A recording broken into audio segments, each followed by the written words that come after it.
আসসালামু আলাইকুম। হাজারো ব্যস্ততার মাঝে একটু রিফ্রেশমেন্টের জন্য চলে এসেছি রাজবাড়ী জেলার বালিয়াকান্দি থানার ঠাকুরবিলে। চারিদিকে মনোমুগ্ধকর পরিবেশ।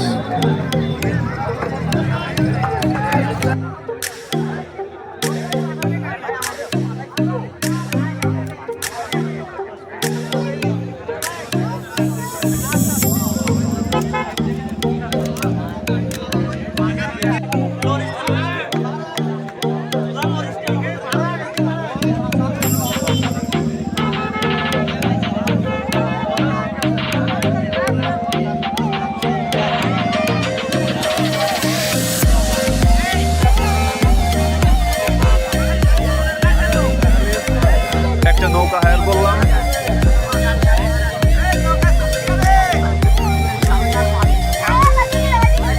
বিলের মধ্যে একটু ঘোরাঘুরি করে দেখি কি অবস্থা, কেমন লাগে।